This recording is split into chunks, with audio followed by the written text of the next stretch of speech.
Hola, ¿qué tal, queridos amigos? Buenos días, buenas tardes, buenas noches.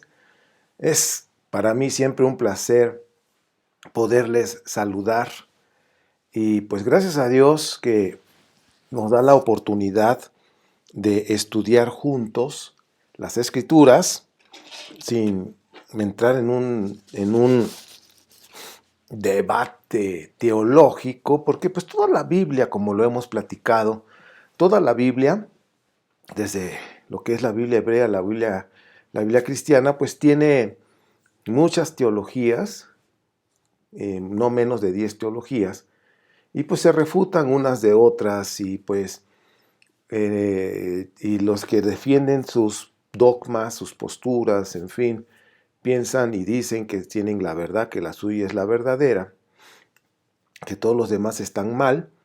Y pues bueno, en este curso de la Biblia hebrea no pretendo decir que yo tengo la verdad, para nada, y simplemente vamos a hacer un análisis crítico histórico, pero más que nada vamos a ver la parte mística, lo que realmente me conecta con Dios y que pues ahora sí que va un poquito más allá de las teologías e interpretaciones de esas teologías.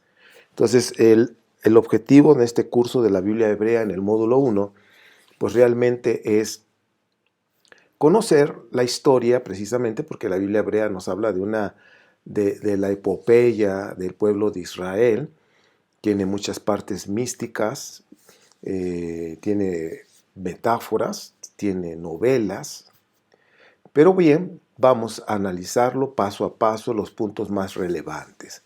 Te doy la bienvenida a este curso que se llama la Biblia hebrea, este módulo 1, y pues bueno, vamos a empezar a platicar al respecto de la Biblia hebrea y quiero pues poner algunos puntos que ya he mencionado. La religión en lo personal no determina mi fe, pero mi diaria experiencia íntima con Dios sí define mi convicción y realmente las acciones de los resultados, vivir lo que, lo que lee uno en la Biblia. Porque pues muchas veces se dicen que estudian la Biblia y todo, pero realmente el amor al prójimo pues no se manifiesta ahí porque cuando hay una diferencia de opinión o más bien de ideas, pensamientos y como la persona yo no pienso igual que los demás, entonces empiezan a agredir de una manera muy grosera y pues de ahí se ve, dice, del dicho al hecho hay mucho trecho y pues no se ve realmente que están estudiando o pueden estudiar la Biblia, pero de practicarla hay mucho que desear ahí. Pues bien, por eso para mí en este curso no se trata de fomentar alguna religión, de atacar al judaísmo, de atacar al cristianismo, de cualquier tipo de religión o creencias, sino simplemente es hacer un análisis de lo que estamos creyendo y lo fundamental es tener una relación íntima con Dios, que ahí es donde viene a terminar todo. Y pues por favor, verifica todo lo que vamos a estar estudiando. De veras que va a ser un viaje muy, muy, muy divertido, pero también divertido en el aspecto de que pues vamos a estudiar, a leer, investigar, y pues se divierte uno, es bonito aprender y tomarlo de esa manera, no, ay, tengo que leer, no, tengo que investigar, no, sino que sea algo que podamos disfrutar y que todo ese conocimiento realmente nos pueda ampliar más nuestro criterio y fortalecer más nuestra fe y nuestra relación con Dios. Y pues bueno, por eso yo te pido que verifiques, investigues y concluyas, saques tu propia conclusión. En esta primera entrega vamos a conocer cuándo surgió la Torá y su objetivo al regreso del exilio de Babilonia. ¿Cuál fue el objetivo de copilar toda la información que había oral, que se había transmitido de generación a generación? Que algunas de esas relatos pues son nada más relatos, no tienen historicidad y pues que están dentro de lo que es la epopeya del pueblo de Israel. También vamos a ver de manera introductoria y a analizar en otra parte, porque esta clase, la primera entrega, pues tiene dos partes relevantes, y en la otra vamos a hablar o a ver de manera introductoria la mitología de la creación en la versión hebrea. ¿Por qué? Porque hay otras versiones también en cada cultura. Hay diferentes versiones. En las escrituras hebreas, no todas las historias que vemos en la Biblia hebrea son verdaderas de manera lineal, así como bien escrito, no. Pero el mensaje que transmite, el mensaje moral, ético y espiritual, que es la parte mística, eso sí es verdadero. ¿Ok? Entonces, todo lo que es el mensaje moral, ético y espiritual es verdadero, aunque a veces linealmente no es que pues no sucedió, pero el escritor de alguna manera usó esa metáfora para transmitirnos un mensaje importante que nos conecte con Dios, que conozcamos más a Dios. Contiene historias, midrash, parábolas, mitos que buscan fortalecer la identidad de Israel y su fe en un solo Dios, que ahora sí que ese creer en un solo Dios fue todo un proceso. No fue de la noche a la mañana, no fue algo así tan fácil, sino fue todo lo que es un proceso. Y pues bueno, vamos a ver que en lo que es la Biblia hebrea, la cronología bíblica pues va de acuerdo en diferentes épocas, por ejemplo los patriarcas, por supuesto que está la creación, pero la parte de la creación pues le llaman en el mismo judaísmo, le llaman la prehistoria. Entonces, ahí también tiene que ver con los escritos antiguos de los sumerios, de los acadios, de diferentes culturas, de los egipcios, de Babilonia también, tienen diferentes perspectivas en cuanto a la creación. Y pues desde el capítulo 1 al 11, pues en el judaísmo se le conoce como la prehistoria. La epopeya del pueblo de Israel nace del capítulo 12 en adelante. Pues tenemos Moshe y el Éxodo, la conquista, los jueces, los inicios de la realeza, el reino unificado por David y Salomón, la historia de dos reinos, el exilio pues el exilio en Babilonia y la restauración de lo que es el pueblo de la época persa, que también hay que tomar en cuenta esa parte. Bien, los libros, estaremos en los módulos que estaremos estudiando, vamos a estar viendo vamos a ir aumentando la bibliografía. Y ahorita te voy a comentar precisamente unos puntos de la bibliografía que nos van a ayudar a investigar. ¿Ok? Te voy a compartir todos los libros en la biblioteca que tenemos ahí en Facebook, pero también están en la red. Tú pones en Google y vas a encontrar estos libros ahí en PDF. Por supuesto, vamos a estar viendo algunos puntos con los mitos hebreos, el libro de Génesis, Robert Draves, Rafael Patay, de la editorial Losada. También otro libro, El creciente fértil y la Biblia, de Joaquín González Echegaray, editorial Verbo Divino, es un excelente ejemplar que yo recomiendo muchísimo para estudiar y tener en la biblioteca personal. Otro libro que también nos va a estar dando información es El origen y persistencia del judaísmo, por supuesto, de este personaje que es Gregorio del Olmo Lete.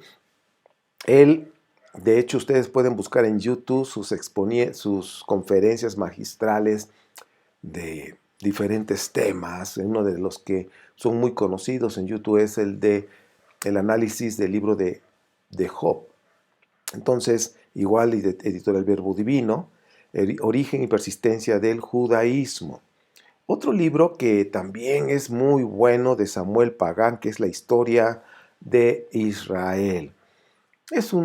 Todos estos ejemplares que yo les estoy mencionando, por supuesto que son ejemplares muy buenos que nosotros podemos estudiar. no podía faltar, no podía faltar Roland de Vaux, este excelente historiador que se llama La Historia Antigua de Israel, capítulo, tomo 1 y 2, editorial Cristiandad. También son libros que son de cabecera, que deben de estar en casa, de tenerlos en papel.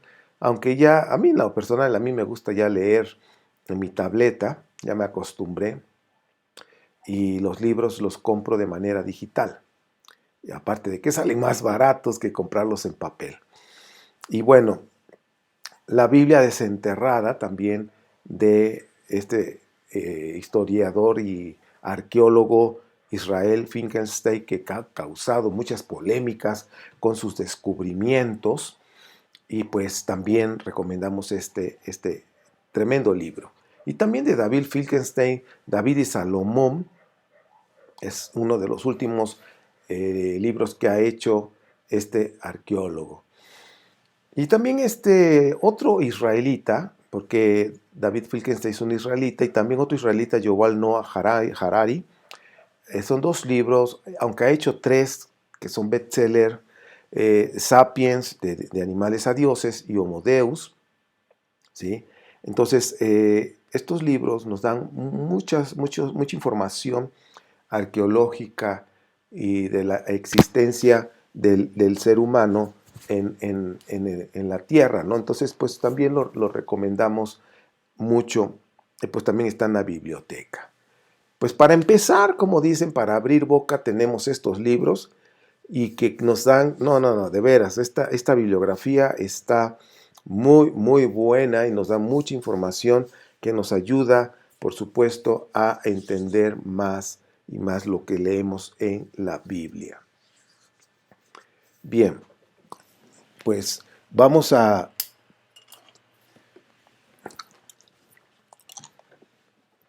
prepararnos, o que ya estamos preparados, pero vamos a seguir. ¿Y qué es la Torá? Yo creo que este punto, el qué es la Torá, a veces puede haber definiciones muy religiosas, dogmáticas, pero yo quiero hablarte, y yo creo que también tú debes de sacar para ti qué es la Torá, ¿ok? Quiero decirte que en todos estos años que llevo estudiando las Escrituras, he aprendido que la Torá, de veras, lo que es la Biblia cristiana, la Biblia hebrea, son libros sagrados. Son libros sagrados que valoro muchísimo y que para mí me han dado mucha, ¿cómo se dice? Luz para mi diario vivir. ¿Qué es la Torá? Esta definición es mi experiencia, ¿ok? Es mi experiencia, no lo vas a encontrar en ningún libro, pero es lo que he aprendido en todos estos años, que han sido 45 años, imagínate, más o menos desde 1976 hasta la fecha. He ido creciendo, y quiero decirte que este último año he crecido en mi intimidad con Dios, he aprendido cosas que la verdad no las había yo considerado, aunque yo las tenía así muy de lejos, y me di la oportunidad de abrir mi mente para investigar un poco más, y la verdad que quedé impresionado con todo lo he descubierto, y que de alguna manera en este curso, que son varios módulos, vamos a ir aprendiendo y viendo esa parte mística que está ahí escondida, que está ahí encriptada. ¿Qué es la Torá? Pues bueno, de manera muy sencilla, son instrucciones. Torá es instrucción, enseñanza. Entonces, ¿qué es la Torá? Pues son instrucciones de principios espirituales para honrar a Dios. Básicamente es eso. Principios espirituales son instrucciones de principios espirituales para honrar a nuestro Padre Eterno, que al practicarlos nos ayudan en nuestra diaria rectificación para brillar cada día más, o para brillar más cada día. Entonces, ahora sí que cuando abrimos los ojos en la mañana, damos gracias a Dios que estamos respirando, que estamos vivos.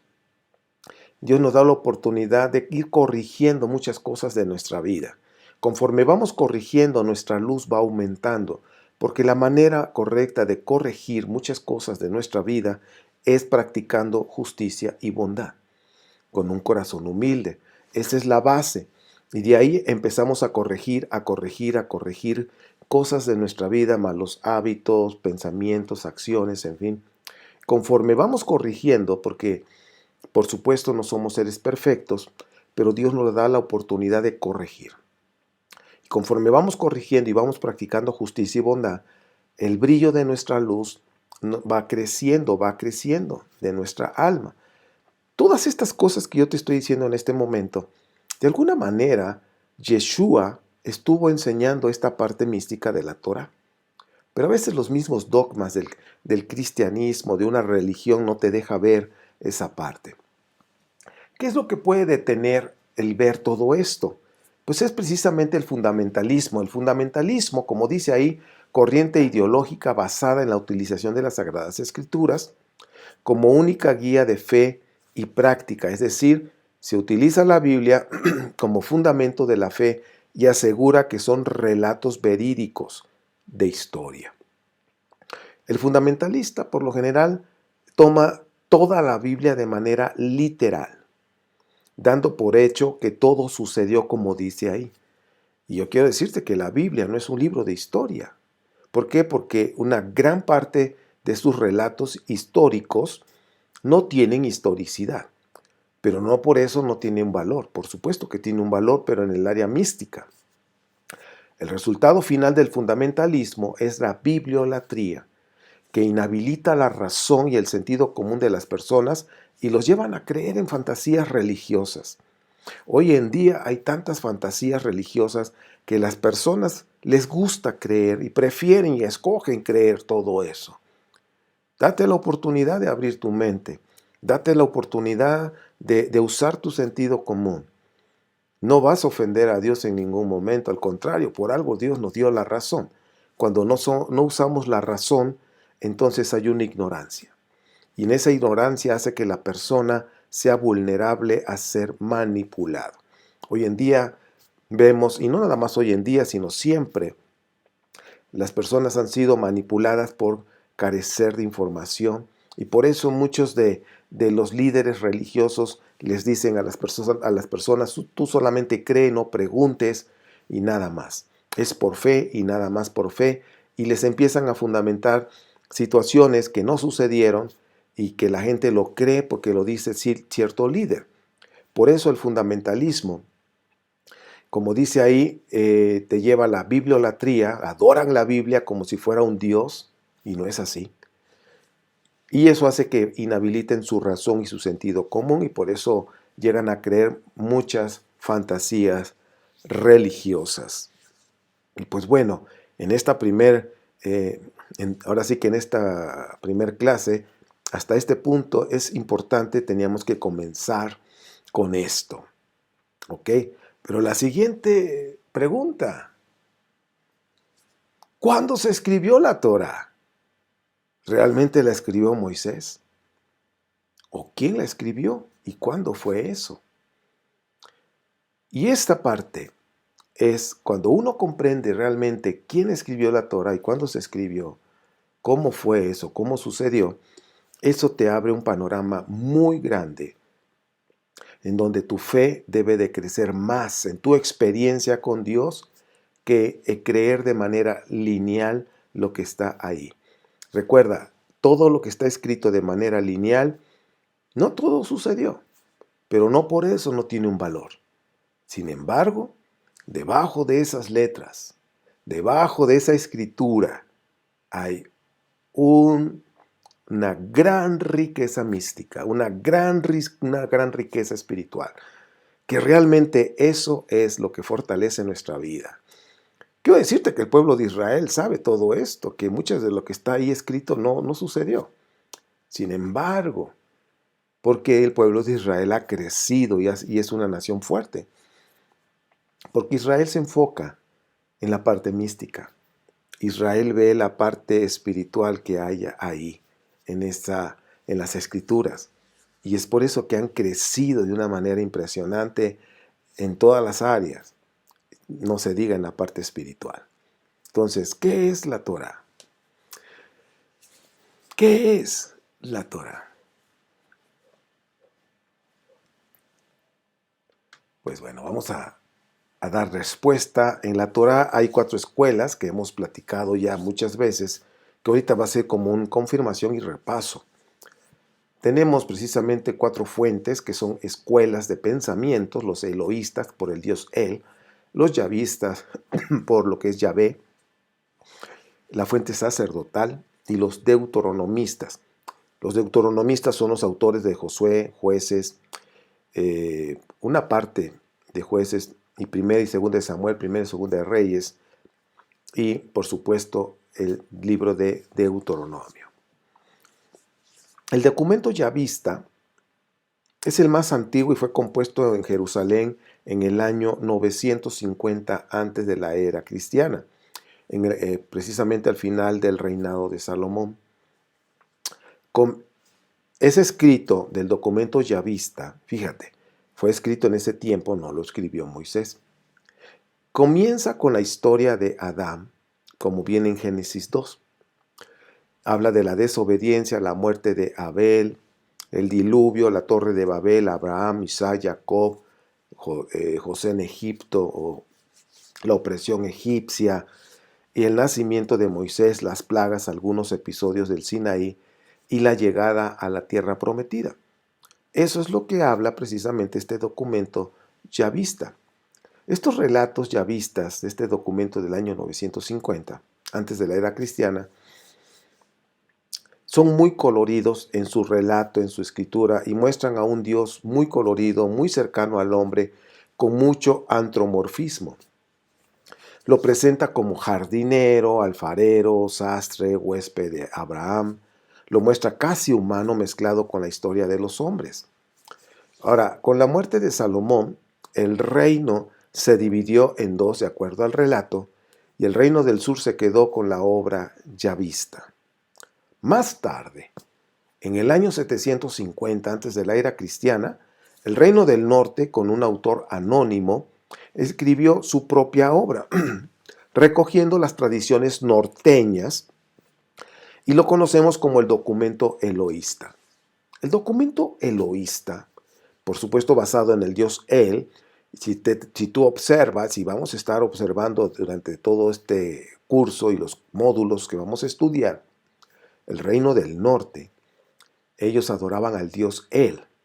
El reino del sur adoraban a Yahvé, al Yud-Het-Bat-Hei. Entonces, el documento eloísta describe lo mismo que el yavista, solo que son relatos más cortos y evitan describir a Dios con características humanas. Es decir, los escritores eloístas no te hablan con características humanas. Los yavistas sí. Ahora, los relatos que tienen los eloístas evitan que Dios hable cara a cara con el hombre, sino que Él habla desde el cielo, desde la nube, o a través de ángeles, a través de sueños. Esto nos va a ayudar cuando vayas leyendo la escritura, cómo se está expresando. Entonces, ¿quién es el escritor? ¿Cuál es la fuente de ese relato? El documento eloísta termina con la llegada a la tierra prometida, al igual que la yavista. Todos hablan de esa tierra prometida. En el año 622, antes de la era cristiana, en el tiempo del rey Josías, en los trabajos de reparación del templo encontraron un código legal en un armario. Contenían muchas leyes de ese momento, eran también desconocidas por el pueblo judaíta. Precisamente los escribas del rey Josías, con tal de darle más valor y realce a ese documento que encontraron, escribieron una historia ficticia alrededor de Moisés a punto de morir, donde daba nuevas leyes para que el pueblo las obedeciera. Porque si tú observas cómo es que Moisés está hablando de su propia muerte y al final, o sea, como que ¿cómo está eso, verdad? Hablando de Deuteronomio. Así nace el tercer documento, conocido como deuteronomista, es decir, las segundas leyes. Un siglo después, en el exilio en Babel, los sacerdotes deciden escribir un documento como el de los eloístas, como el de los yavistas, pero con una serie de leyes litúrgicas, ritos, fiestas, para que el pueblo no las olvidara en el país extranjero. El escrito comenzaba precisamente como el yavista, con la creación del mundo hasta la llegada de la tierra prometida.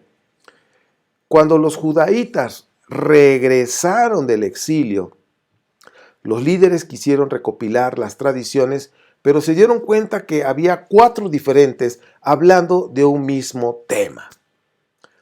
Y para no perder ninguna de estos relatos, de estas 4 fuentes, el compilador, que no sabemos quién es, fue un anónimo, las combinó en uno solo y así nació lo que hoy conocemos como Torá. Así nació. Un compilador tenía las fuentes y las compiló, ¿verdad? Las acomodó. En el año 450, antes de la era cristiana, se hizo la fusión de las tradiciones escritas por 4 fuentes diferentes. Las cortaron, las unieron, las pegaron, sin ver los detalles en los diferentes escritos. Había detalles diferentes en cada escrito. Pero pues no se fijaron en eso, en qué detalles había de diferencia entre los 4 escritos. Y por eso vemos que en la Torá hay duplicados, incoherencias, contradicciones en la narración. Porque pues, son 4 escritos que no querían perder su riqueza de esa narración escrita. Las empezaron a empalmar, pero no se fijaron que había diferencias en esas narraciones. El autor de Deuteronomio lo escribió entre el siglo VIII y el siglo VII, antes de la era cristiana. La primera edición de la Torá fue entre el año 400 y 350 antes de la era cristiana. La Torá se escribió después de la caída de Jerusalén y la destrucción del templo de Salomón, precisamente en el año 587 antes de la era cristiana. Hacia el año 400 antes de la era cristiana, diferentes medios intelectuales de Judea y también de Samaria se propusieron tener un solo escrito y se pusieron de acuerdo para publicar la Torá. Y así se convirtió en el documento fundador del judaísmo naciente. ¿Sí? Ese documento se tomó como la constitución de ese pueblo que estaba naciendo ya en 2 territorios, lo que era el reino del norte, el reino del sur, bajo el imperio persa. Se unificó esos 2 reinos, esos 2 tierras, el sur y el norte, se hizo uno solo y ahora es Israel. Y la Torá llegó en ese momento como una constitución que les iba a regir en su nueva vida. Claro, bajo el imperio persa. La Torá escrita debe ser completada con la Torá oral. O sea, ¿qué significa eso? Pues que necesita constantemente la adaptación y la interpretación, porque los tiempos van cambiando. Y no es lo mismo de hace 2500 años a la fecha. Ha cambiado mucho, entonces constantemente se está adaptando e interpretando. La Biblia hebrea no contiene tratados filosóficos, por eso usa mucho el lenguaje mítico, ¿sí? O sea, hay mitos. Y pues esto es lo que es la Torá. Así es como se compiló, así es como nació. Cabe aclarar que no la escribió Moisés. Antiguamente, recordemos que cuando hacían un escrito, lo hacían a nombre de un personaje, aunque el personaje no lo haya escrito, de algún ícono conocido, ¿sí? Y que no, pues lo escribió, como en el Nuevo Testamento, las 14 cartas que se le atribuyen a Pablo, solamente escribió 7. ¿Qué pasó con las otras 7? Precisamente las otras 7 las escribieron alguien de sus alumnos, de sus seguidores, o alguien que se identificaba con Pablo, con su enseñanza, y lo escribió a su nombre para que tuviera pues aceptación hasta el día de hoy. ¿Sí? Se le atribuyen a Pablo y se cree que es Pablo, pero no, no fue así. Esta es la manera en que nació la Biblia hebrea, de una manera sencilla, de una manera básica. Así surgió la Biblia hebrea, que para mí en lo personal son escritos sagrados, ¿sí? Y que nos llenan de mucha sabiduría cuando la estudiamos y la practicamos en nuestra vida personal, porque eso es lo que nos va a hacer crecer. Bien, pues ahora vamos a hablar precisamente lo que es el exilio,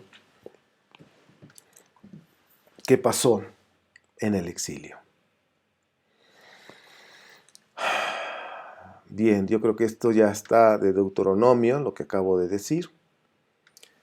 Y bueno, el exilio es una parte importante. Hemos enseñado, hay muchos videos en Ministerio 710, donde hablamos antes del exilio, durante el exilio, después del exilio.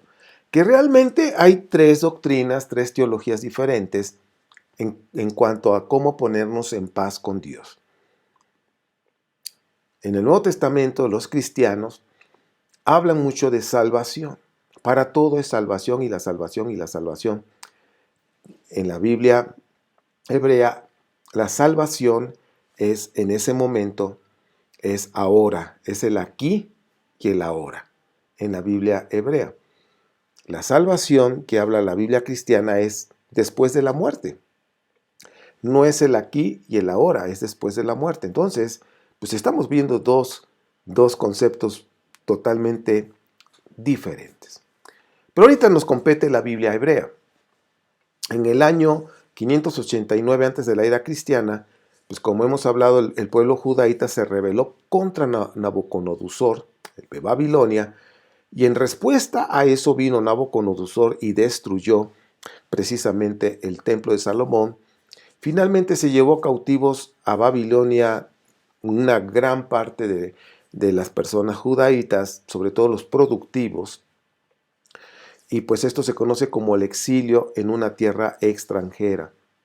El reino del norte ya había pasado un exilio y ahora sí que se asimiló a las naciones, sobre todo con el reino persa. El reino del norte se asimiló a la cultura persa, que son los que lo habían cautivado, a los asirios. Los judaítas en su exilio en Babilonia, pues extrañaban, pues ahora sí que muchísimo la tierra de Judá, y es por eso que el Salmo 137 dice que se sentaban y lloraban juntos a los ríos de Babilonia. Incluso hay una canción muy famosa en esto, moderna, por decirlo así. El exilio en Babilonia empezó a traer una pérdida de identidad y decidieron pelear para proteger a su pueblo, pero no pelear con armas, sino de otra manera más intelectual. Y lo hicieron escribiendo un libro que hoy pues, lo conocemos como la Biblia hebrea. Así empezaron a surgir esos escritos para guardar la identidad de esta comunidad, de este pueblo. No se usó el paleohebreo antiguo, sino que la letra con la que se escribieron todos ahora sí que estos escritos, es con un hebreo cuadrado, es decir, que tiene una influencia de aramea de Babilonia. No es un hebreo antiguo. Por eso da a los filólogos de la Biblia hebrea determinar en qué tiempo ahora sí se hicieron esos escritos. Por eso les he platicado en tal fecha, por el tipo de lectura que había en determinadas épocas.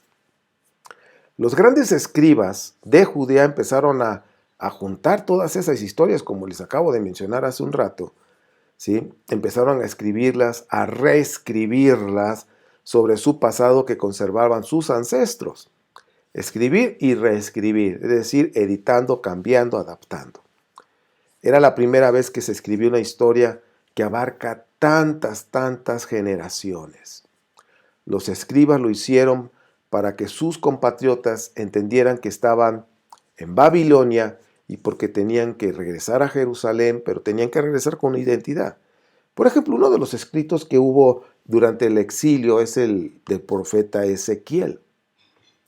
Que el profeta Ezequiel y el profeta, el tercer Isaías, que se escribió después del exilio, hay puntos teológicos que no tienen armonía, sino que se contraponen. Por eso les decía yo, durante el exilio, después del exilio, hay diferentes creencias. La Torá y los libros, lo que conocemos como la Biblia hebrea, que fueron saliendo los escritos, no fue de un solo jalón, sino se fueron añadiendo, añadiendo y añadiendo, pues era una guía, ¿sí?, de cómo tenían que vivir los exiliados y no es tanto una historia literal, no. Es una guía, y más que nada una guía espiritual, ética, de comportamiento.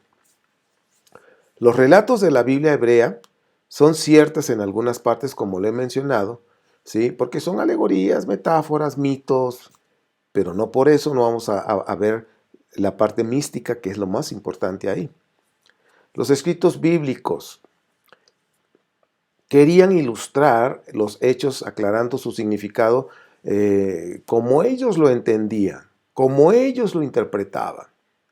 Entonces, imagínate cómo era la cosmovisión de hace 2500 años, de hace 3000 años, hace 4000 años. Y de acuerdo a su cosmovisión, como ellos lo entendían, pues así lo escribían, así lo compartían, y así se fue pasando de generación en generación.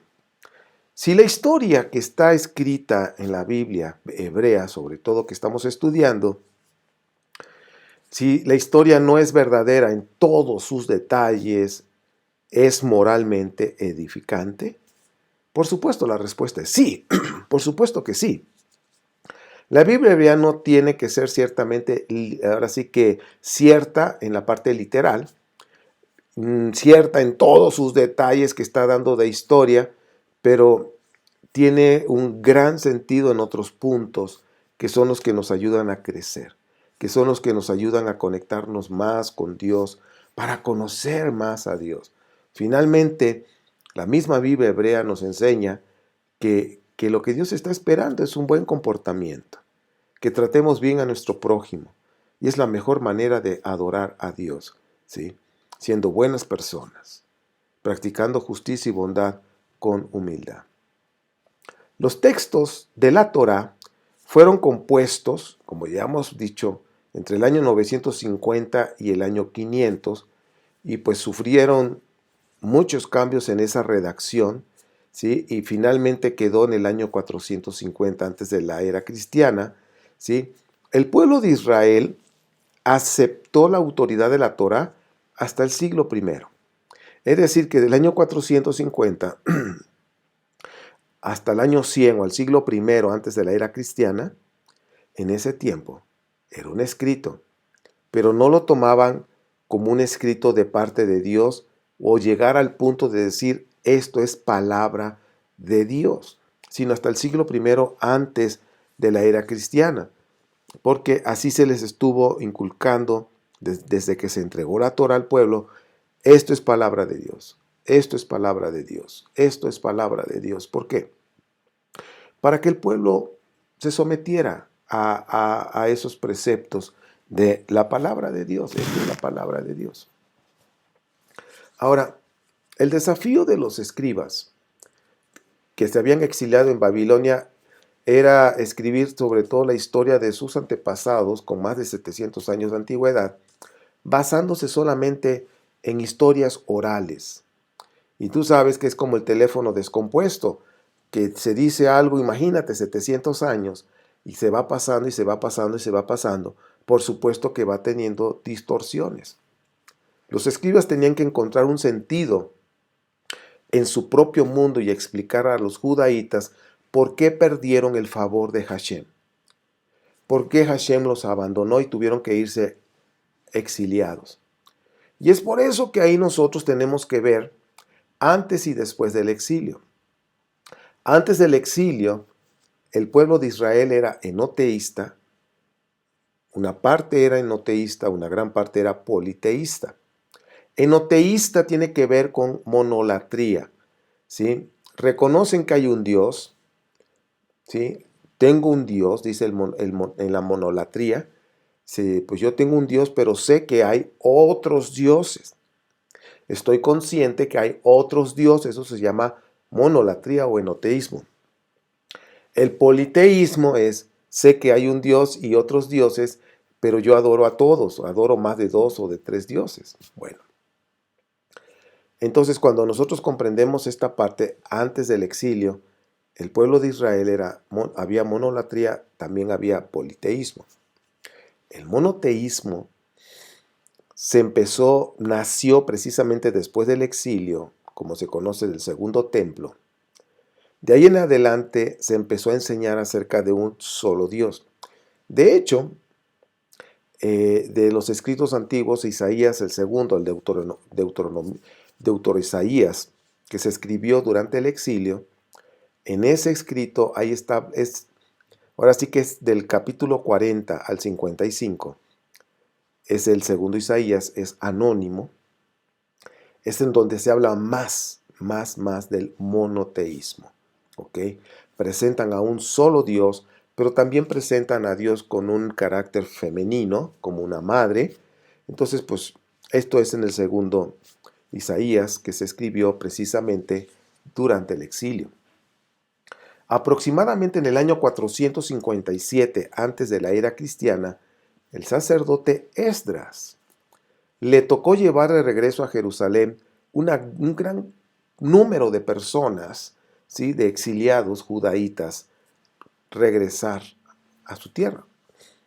El libro, conocido como el libro, que es la Torá, era el instrumento para guiar al pueblo a una vida moral, a una vida ética y espiritual. Para esto, el templo formó una parte importantísima en este nacimiento de una religión llamada judaísmo. Ahí es cuando nació, porque ya tenían un libro que es la Torá, y de ahí se fueron agregando otros escritos que se recopilaron para formar el canon que hoy conocemos como Biblia hebrea. Esdras leyó la ley de Moshe, que así se le empezó a decir desde un principio, esta es la ley de Moshe, que es la Torá, y empezó a leerlo a la asamblea de los israelitas. Y el pueblo, los sacerdotes, entraron en un pacto, tanto el pueblo como los sacerdotes, entraron en un pacto para mantener la Torá y separarse de los restantes pueblos, marcar una diferencia. Nosotros somos diferentes a los otros pueblos. Entonces el pueblo de Israel aceptó la Torá de Moshe como su autoridad hasta el siglo I de esta era cristiana. Antes de la era cristiana, aclaración. Entonces, esta parte, en esta primera entrega, en esta primera parte de esta entrega, hemos visto de una manera muy sencilla acerca de la Torá, cómo se formó, de dónde salió, cuál fue su objetivo, y era guiar a un pueblo que regresaba a su tierra, tener un guía para hacerse diferente a los demás pueblos y empezar a fomentar lo que es el monoteísmo, que no fue fácil erradicar esa monolatría, erradicar ese politeísmo, erradicar el sacrificio humano. Todo llevó un proceso. Aún en el siglo I de esta era cristiana, aún en los tiempos de Yeshua, había gente que adoraba a otros dioses. ¿Ok? Entonces, pues bien, en esta entrega estamos hablando de la Torá, cómo nació, cuál es el objetivo, cuáles son las fuentes, y pues bien, nos vemos en la siguiente parte de esta primera entrega. Vamos a ver la segunda parte que tiene que ver con la mitología hebrea con respecto a la creación.